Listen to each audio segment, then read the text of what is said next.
स्वागत है आप सभी का हमारे YouTube channel Sachin coaching classes.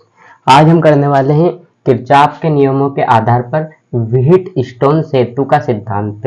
हमने अध्याय 2 के सारे डेरिवेशन कर लिए हैं। अगर आपने नहीं देखे तो आप हमारी प्लेलिस्ट में जाकर देख सकते हैं। ये हमारे अध्याय 3 का है कि किरचॉफ, और ये है, आपको पता है कि किरचॉफ का जो नियम है वो मोस्ट इम्पोर्टेंट है। ये हमेशा ही पूछा जाता है, हर वर्ष पूछा जाता है। तो हम करेंगे किरचॉफ के नियमों के आधार पर कौन से व्हीटस्टोन सेतु का सिद्धांत। ये हमारे प्रोफेसर व्हीटस्टोन साहब थे जिन्होंने ये सिद्धांत दिया था, और ये किरचॉफ भाई साहब है जिन्होंने 2 नियम दिए थे। तो आपको किरचॉफ के 2 नियम भी पढ़ने हैं, वही दोनों नियम लगेंगे व्हीटस्टोन में। देखो, सबसे पहले तो ये हमने डायग्राम बना दिया जिसमें हमारे 4 प्रतिरोध है। एक तो पी क्यू, प्रतिरोध किसे कहते हैं? तो जो धारा के मार्ग में रुकावट उत्पन्न करते हैं उसे प्रतिरोध कहते हैं। जैसे ब्रेकर, प्रतिरोधक किसका काम करता है? ब्रेकर का, इसलिए इसे ब्रेकर जैसा बनाया जाता है। जैसे कोई बाइक जा रही है रोड पे और बीच में ब्रेकर बना देते हैं तो वो जो बाइक की स्पीड है वो स्लो हो जाती है। यही काम है प्रतिरोध का कि धारा के मार्ग को स्लो कर देता है, मतलब उसकी स्पीड धीरे कर देता है। ठीक है, ये हो गया आपका प्रतिरोध। पी क्यू आर एस, ये पी क्यू आर एस क्या है? 4 प्रतिरोध है जो कि ए बी सी डी, ये आपको एक चतुर्भुज दिख रहा है, इससे जुड़े हैं। ये जी का मतलब है धारा मापी, ई है आपका बैटरी, के आपकी कुंजी, जो कि कुंजी कहते हैं अपन स्विच को, और ये आई आपकी धारा है। ठीक है, देखो तो ये लिखे हमने, ये थ्योरी लिखी। आपको पता है डेरिवेशन करने से पहले हम चित्र में देखकर ही लिखेंगे। देखो कि चित्र में 4 प्रतिरोध पी क्यू आर एस चतुर्भुज ए बी सी डी के चारों भुजाओं से जोड़े गए। ये देखो चारों भुजाएं से इनको जोड़ दिया हमने। विकर्ण एसी, आपको पता है कि ये चतुर्भुज के आमने सामने की भुजा को हम विकर्ण कहते हैं। तो ये विकर्ण एसी के बीच हमने सेल ई जोड़ा है। और विकर्ण बीडी, देखो विकर्ण बीडी के बीच हमने धारा मापी। धारा मापी क्या होता है? जो धारा को मापता है, ये हमारा धारा मापी जी लगा। कुंजी के को दबाने पर, ये हमारी कुंजी है, इसको चालू करने पर इस जो परिपथ है, ये परिपथ है, इस परिपथ में आपको आई धारा बहने लगेगी और हमारे आई धारा बिंदु ए से 2 भागों में बढ़ जाएगी। एक तो I1, एक I2। ठीक है, बढ़ जाती है। तथा धारा मापी जी में, जो ये धारा मापी आपका जी है, इसमें IG धारा बहने लगती है। ठीक है, और आप लिख सकते हो कि हम जो इन 4 प्रतिरोध को इस प्रकार संतुलित करते हैं कि धारा मापी जी में कोई धारा नहीं बहे। यही हमारा जो है व्हीटस्टोन सेतु का सिद्धांत है। ठीक है, अब देखते हैं हम किरचॉफ का प्रथम नियम, क्योंकि हमें इस जो डेरिवेशन करेंगे इसमें किरचॉफ के नियम की जरूरत पड़ेगी, इसलिए हम किरचॉफ का प्रथम नियम देखते हैं। तो किरचॉफ भाई साहब ने 2 नियम देते हैं, जिसका प्रथम या पहला नियम है कि किसी विद्युत परिपथ के किसी संधि पर मिलने वाली समस्त विद्युत धाराओं का बीजगणित, मिलने वाली समस्त विद्युत धाराओं का बीजगणितीय योग क्या होता है? शून्य होता है। शून्य होता है। इस नियम के अनुसार संधि की ओर आने वाली विद्युत धाराएं धनात्मक तथा संधि से दूर जाने वाली विद्युत धाराएं कैसी ली जाती है? ऋणात्मक ली जाती है। अब देखो मैं आपका इसका मतलब समझाता हूं कि हमारे किरचॉफ भाई साहब ने क्या कहा। उन्होंने कहा है कि किसी विद्युत परिपथ, किसमें? किसी विद्युत परिपथ में संधि की ओर आने वाली विद्युत धाराएं धनात्मक तथा संधि से दूर जाने वाली विद्युत धाराएं ऋणात्मक ली जाती है। और इन पर मिलने वाली जितनी भी विद्युत धाराएं हैं उनका बीजगणितीय योग क्या होता है? शून्य होता है। देखो मान लो ये आपका लाइट का कोई सा खंभा है। ठीक है, जहां पर ये जो तार आते हैं, देखो यहाँ से आया एक तार, इधर से आया एक तार, इधर से आया एक तार, यहाँ से आया एक, इधर से। ठीक है, तो जो ये बीच का सेंटर होता है ना, इसे ही हम संधि कहते हैं। जहां पर सारी विद्युत धाराएं, ये सारे तार आकर जुड़ते हैं, उसे ही हम क्या कहते हैं? संधि। इसे बोलते हैं हम संधि। और ये मान लो ये वाली विद्युत धारा है हमारी आ रही, ये किसी के घर से लाइट जा रही है, वहां पर ये इधर से आ रही है, ये लाइट जा रही है, और मान लो ये भी आ रही है। ठीक है, ये है मान लो I1, ये I2, I3, ये I4, ये आपका I5। तो हमारे किरचॉफ भाई साहब ने ऐसा कहा है कि किसी परिपथ में किसी संधि की ओर आने वाली विद्युत धारा धनात्मक, ठीक है, और जाने वाली ऋणात्मक, लेकिन किसी संधि पर मिलने वाली विद्युत धाराओं का जो बीजगणितीय योग होता है वो हमेशा क्या होता है, शून्य होता है। तो देखो आने वाली को हम धनात्मक लेंगे, ये आ रही है तो देखो I1, देखो I2 जा रही है मतलब माइनस, देखो I3 आ रही है मतलब प्लस, I3 सॉरी I3, देखो I4 जा रही है मतलब माइनस, I5 आ रही है मतलब प्लस। जो इनका बीजगणित मतलब इनका योग गुणा भाग, इनका जोड़ घटाव जो भी आएगा वो सब कितना आएगा, 0। ये है इसका कहने का। अब हम देखते हैं किरचॉफ भाई साहब का दूसरा नियम, दूसरा या द्वितीय नियम। तो उन्होंने दूसरे नियम में हमें क्या कहा है कि किसी बंद परिपथ में, इसके लिए बंद परिपथ होना जरूरी है, लेकिन जो हमारा प्रथम नियम था किरचॉफ भाई साहब का, उसमें आपका बंद परिपथ होना जरूरी नहीं है। देखो तो किसी बंद परिपथ में विभिन्न भागों से प्रवाहित होने वाली विद्युत धाराओं तथा उनके संगत प्रतिरोधों के गुणनफलों का बीजगणितीय योग उस बंद परिपथ में उपस्थित कुल विद्युत वाहक बलों के बीजगणितीय योग के बराबर होना चाहिए। मान लो देखो ये हमारा बंद परिपथ, तो ये इसके विभिन्न भागों से विद्युत धाराएं बह रही है, यहाँ पर I1, ये I2, ये I3, ये IG, ये I4। तो ये I1 और ये इसके संगत मतलब उसके साथ वाला प्रतिरोध, इन दोनों का जो गुणनफल है, देखो I1P, ये हो गया गुणनफल का योग, इसका योग देखो I2Q, I2Q, इसका योग उसमें उपस्थित कुल विद्युत वाहक बल। विद्युत वाहक बल वो होता है जो हम बाहर से ऐड करते हैं, जैसे सेल है, बैटरी है, जो भी है, तो ये E इसके बराबर होता है, वही बोला उसने। अगर दो विद्युत वाहक बल लगेंगे तो प्लस करके एक और लगा दो, ये जैसे E1 है, ये E2 है, ठीक है। करते हैं हम हमारी डेरिवेशन। देखो हम लिखेंगे कि बिंदु B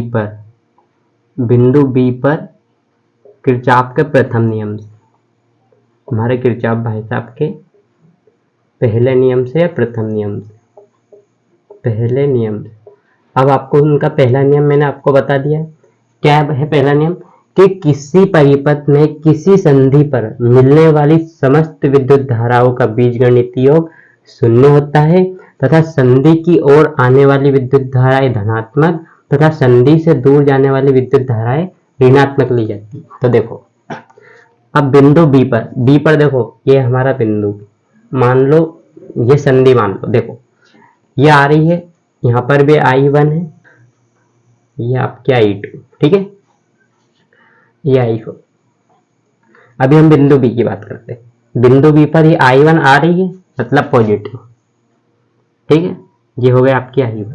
देखो I2 जा रही है मतलब माइनस का I2, देखो IG भी जा रही है मतलब माइनस का। इन सबका बीजगणितीय योग क्या होता है, शून्य, शून्य मतलब 0, ठीक है। अब आपको देखना है कि संतुलन की स्थिति में, कौन सी स्थिति में, संतुलन की स्थिति में। अब संतुलन की स्थिति में क्या होता है कि संतुलन की स्थिति में जो हमारा धारामापी G है ना, इसमें कोई भी धारा प्रवाहित नहीं होती है, मतलब कि धारा इसमें से नहीं बहेगी, यानी कि जो हमारी ये IG धारा है इसके बराबर हम 0 लिख सकते हैं। तो यही करेंगे, देखो कि I1 माइनस I2 माइनस 0 बराबर 0, यानी कि जो IG की जगह 0 आ गया, ठीक है। अब देखो यहाँ हो गए I1, इसको इधर 0 की तरफ भेज तो ये बराबर हो जाएगा I2। ये हो गई हमारी फर्स्ट इक्वेशन, ठीक है। अब देखो अब हम लिखेंगे कि बिंदु B पर हो गया। अब हम देखेंगे बिंदु D पर, बिंदु D पर वही किरचॉफ के प्रथम नियम से, प्रथम नियम से, देखो प्रथम नियम से क्या, देखो ये बिंदु D मान लो, अब ये हमारी संधि है, तो संधि की ओर आने वाली कौन सी है, I3 प्लस, ठीक है, जाने वाली माइनस I4। ये देखो IG आ रही है मतलब प्लस, इनका बीजगणित योग क्या होता है, ये हो गया हमारा शून्य। अब आपको पता है कि संतुलन की स्थिति में क्या हो जाएगा, आई जी बराबर 0। तब हम क्या लिखें, देखो आई जी तो 0 हो गई, तो हमारी बची i3 माइनस i4। तो हम i3 को इधर ही रहने देंगे बराबर, ये i4 गया हमारा इधर, तो ये हो गया बराबर i4। ये हो गई हमारी सेकेंड इक्वेशन, ये 2 नंबर। तो यहीं पर हम 1 नंबर भी लिख लेंगे। ये हो गई थी हमारी फर्स्ट इक्वेशन, ठीक है। ये मिटा देते हैं बाकी।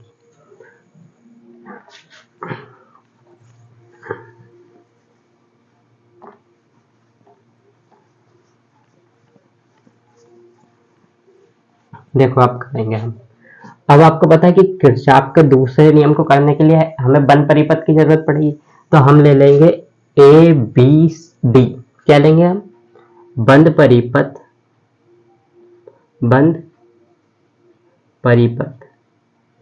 बंद परिपथ कौन सा, देखो ए बी डी ए। देखो यहां से स्टार्ट किया ए बी डी ए, जब भी वो बंद परिपथ हुआ, बंद परिपथ ए बी डी ए में किरचॉफ के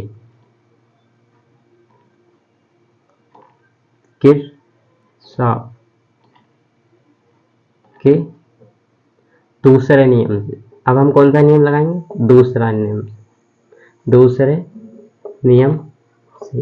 अब देखो हमारा सेकंड वाला नियम क्या था कि किसी बंद परिपथ में विभिन्न भागों से बहने वाली विद्युत धाराएं तथा उनके संगत प्रतिरोधों का जो बीजगणितीय योग होता है वो उस बंद परिपथ में उपस्थित कुल विद्युत वाहक बलों के बीजगणितीय योग के बराबर होता है, ठीक है।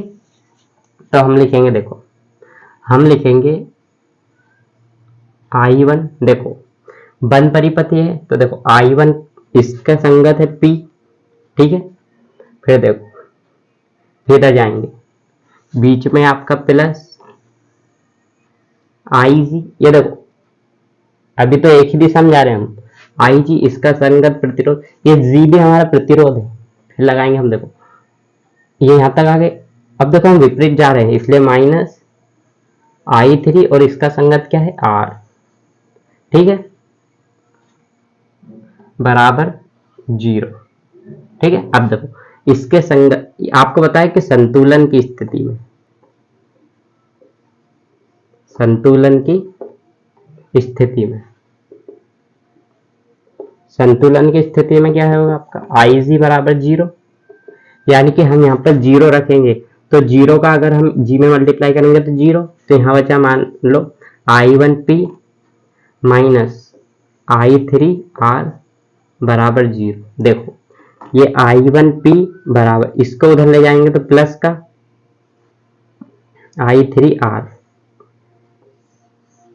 ये हो गया हमारा थर्ड इक्वेशन, ठीक है। थर्ड इक्वेशन को भी लिख लेते हैं। यहाँ पर क्या हुआ हमारा थर्ड इक्वेशन के I1P बराबर हो गया आपका I3R, ठीक है, हाँ सही है। अब देखो अब लेंगे हम बंद परिपथ, कौन सा बंद परिपथ, ये वाला ले लिया। अब ये लेंगे, देखो बंद परिपथ BCDB में, BCDB, देखो BCDB में किरचॉफ के दूसरे नियम से, ठीक है। अब देख